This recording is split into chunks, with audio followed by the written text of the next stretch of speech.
I'm going to be ranking every single head coach in the NFL based on who has the most aura. There will be 4 different categories, including low, medium, high, and maximum aura. So a maximum aura coach is a guy who you would see in real life and be kind of starstruck and maybe even intimidated by him, while a low aura coach is someone you would walk by and be unfazed by. Based on that, it's difficult to have aura as a new rookie head coach. So the first guy up with the lowest aura, Brian Callahan from the Titans. He's the only coach that I couldn't automatically put a face to his name. At this point, I would say he's not known by many fans, but he did immediately call out his quarterback after his first game in charge in the most sarcastic way possible. So he's already got a good quote under his belt after one game. You know he might have some actual potential. Next, Brian Daboll. It's unfortunate how Daboll's status has gone downhill since coming to New York. He came in as a no-nonsense guy from Buffalo and was marketed as maybe the next offensive genius of the league, and now he's just forced to watch from the sidelines as Daniel Jones stinks up the field. You can really see how his time with the Giants has taken a toll on him based on how defeated he sounds in press conferences now. The guy's lacking in aura. Jonathan Gannon, the Cardinals head coach, is now into his second season at the helm, and his only memorable moment so far was his awkward first interaction with Rondale Moore, where he started talking about rockets and explosions while Rondale just kind of looked at him like, okay. He's more known for looking like Murr from Impractical Jokers than being an NFL coach. So yeah, Gannon has a lot of work to do to boost his aura. Shane Steichen, another second-year head coach who's very unknown. He does seem like a classic football guy and maybe even a good coach, but his press conferences are dry and he's got a reserved personality on the sideline. Maybe with some more success, he'll gain some aura possibly. Next, Dave Canales. Now, Dave has some good looks and he's full of youthful energy. However, I just can't imagine him leading a group of NFL players. He's a soft-spoken guy who tends to stay cool and vouch for positivity and self-accountability. Well, when you're coaching a terrible team, all that mental wellness nonsense isn't going to do you many favors. Raheem Morris, he's been around the league for a good bit now and he's fresh off a stint with Sean McVey in LA. Morris is a straight shooter and well-spoken. Just from his press conferences, I can see how players can rally behind him, but he tends to not overshare and it seems like he keeps things in-house. He's not emotional on the sideline either. He needs to get some more wins to build up his aura. Next, Mike McCarthy. It has been over a decade since McCarthy won his first and only Super Bowl, and it has been kind of rough since then. He's been lucky enough to inherit some very strong squads, but has failed to get great results. He doesn't have much to say of substance when he's on the mic, and he also makes a lot of bad in-game decisions. He seems to be well respected by his players though, and he does well to keep things in-house, but he just lacks aura overall. Matt Eberflus, he looks more like a detective from CSI than an NFL head coach, but nonetheless, he's now into his third year at the helm in Chicago, and his resume hasn't gotten any better than when he first got the job. He somehow survived the offseason and now has a chance to boost his aura with a successful season coaching his new young QB. Dennis Allen, another guy with a bunch of experience in the league, still hasn't really got much on his resume. He's currently got basically 2 times as many losses as wins as a head coach in his career. New Orleans has struggled to transition into the post-Breeze era, and Allen is at the center of that. Even though he's a well-respected defensive mind, his teams have struggled to be relevant. Next, Mike McDonald. He was great in Baltimore last year and has a football guy type of energy to him. For a young head coach, he has a strong resume and seems to have a strong presence in the Seahawks locker room. He made a good first impression after his win against Denver, but still has a way to go. Kevin O'Connell. He's had mild success in Minnesota, but all that good attention has gone to Justin Jefferson. Besides looking like Dexter, there's nothing notable about O'Connell. He has a quiet and tame personality and lacks playoff wins on his resume. Todd Bowles. Oh man, how the Bucs have slowly transitioned towards irrelevancy since the departure of Bruce Arians.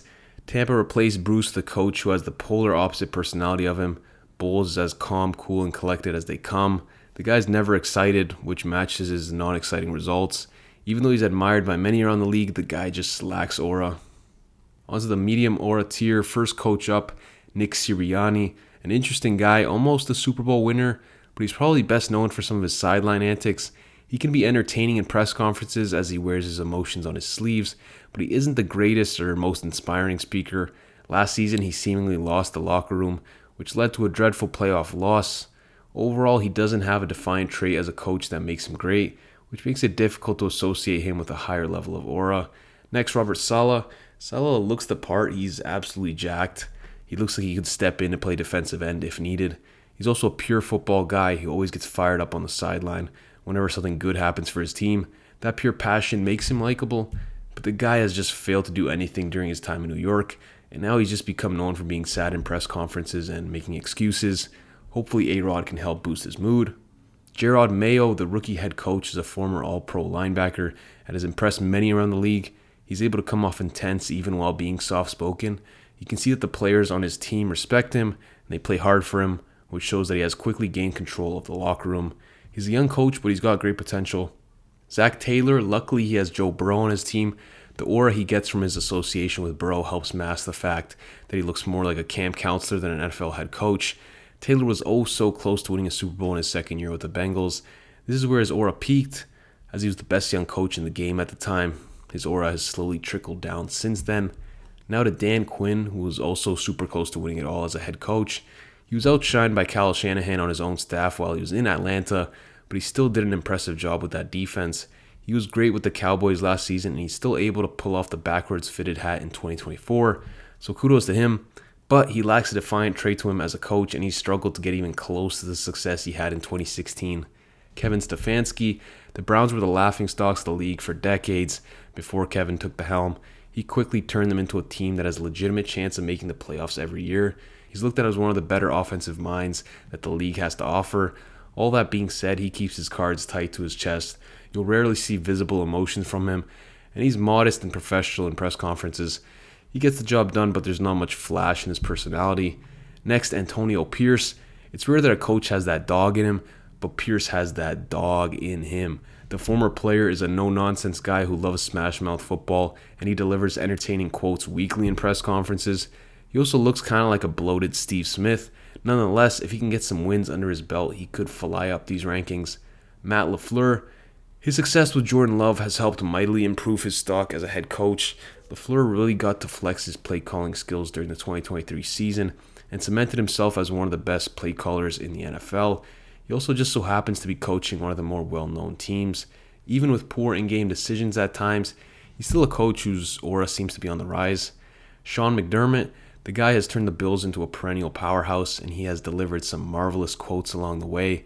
These quotes led to an interesting and unexpected character arc in his career, but still the guy means business with everything he does and is an excellent coach.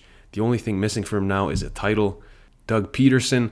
Dougie had maybe the most glorious aura run ever in 2017 when he won the Super Bowl with the Eagles. The Philly call discussion with Nick Foles is one of the most legendary clips in recent NFL history. This guy was also incredibly ballsy and innovative as a play caller. Since his time in Philly, his aura has slowly depleted, and he's now in an awkward relationship with Jacksonville as he struggled to adapt to a changing league. Sean Payton, another coach who had plenty of legendary moments.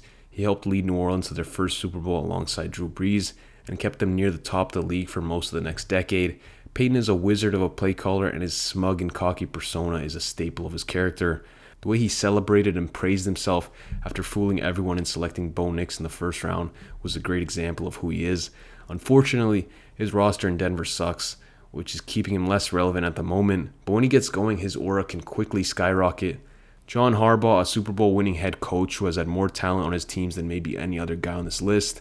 Since his Super Bowl win, John has failed again and again in the playoffs, even with a stellar defense and with a top 3 quarterback in the league. His teams have lacked some edge, which has prevented them from taking the next step and winning the AFC. Though he will always be remembered as a great coach, I think the front office and personnel that he has/had will outshine his legacy. On to high aura coaches, beginning with Mike McDaniel. He has revolutionized his look since coming to Miami, and his aura has followed suit. He's grown out his hair and added some ice to his wrist. The guy looks like a college kid who just came back from a spring break trip to Miami. On top of that, what other coach have you seen vaping on the sideline? The guy does what he wants. His press conferences are always interesting, and his character is quite entertaining. He's an excellent play caller, but has struggled to instill grit and toughness into this Miami squad, even with a boatload of talent. Next, D'Amico Ryans, another jacked former NFL player. His physical presence alone demands respect. He's the emotional leader of the Houston Texans, and he gets the most out of all his players. It's rare for a guy to step into a bad team and completely turn them around the way D'Amico has with Houston. He was well respected as a player, and he's now probably the most promising young coach in the league. The sky's the limit for him. Mike Tomlin, the longest tenured head coach in the NFL. He's the face of the Steelers franchise. 17 years, no losing seasons. He has put his body on the line for the team, and he's had some of the best celebrations of any coach. He's also very direct with all his press conference comments, and he means business 24/7. He's got that dog in him, and he instills that dog in his players as well. Sean McVey, the original kid genius, McVey became the face of elite offensive coaching quickly after he took over the Rams in 2017. Every team in the league was and is still trying to get their hands on the coaches under him in LA, and he did all that while being a young stud in his early 30s. He was once at the top of the Aura leaderboard, but things have slightly cooled down for him over the past year or so. Next, Kyle Shanahan. The best play caller also happens to be the most dripped out coach in the league. He's always got some fire new windbreaker on and a custom 49ers hat. The guy has been the creme de la creme of coaches over the past decade. He has made multiple average QBs look like stars, and he has made 3 Super Bowls with 3 different rosters. He also named his son after Lil Wayne, which is pretty fire. Give him a couple Super Bowl victories and he jumps right up to the number 1 spot. Now to maximum level aura, beginning with Jim Harbaugh. Everything he touches has turned to gold so far in his career. The 49ers were terrible before he joined the organization, and after a few years with him at the helm, they were competing with the Legion of Boom and even making a Super Bowl. He then went to coach at Michigan and turned them into the best program in the country before deciding to leave and join the LA Chargers. It's rare that a coach can just join a team and become the face of the organization, but Harbaugh has that ability. The Chargers' future seems brighter than ever, and it's because of the aura that Harbaugh brings. Next, Dan Campbell. To think people laughed when he said he was going to create a team that bites kneecaps off. But that's exactly how his team plays now. The Lions are an extremely physical team. They play fast in all 3 phases. Campbell has completely changed the identity of his squad in less than 5 years. As a person, he's authentic. He wears his emotions on his sleeves, and his guys rally around that. He also goes for it on 4th down wherever he feels like it, even like late in the NFC Championship. The guy's dripping with aura, and 1 Super Bowl run could propel him to the Hall of Fame. And the guy at the top at the moment, Andy Reid. Reid's signature walrus mustache combined with the big coat has become an iconic look. The guy solidified himself as one of the greatest play callers ever and is now a multi-time Super Bowl champion. There's not much else left to say about Reid. He's one of the most recognizable and liked coaches in league history. So those are my rankings. Let me know what you guys think in the comments section. Thanks for watching, and I'm out.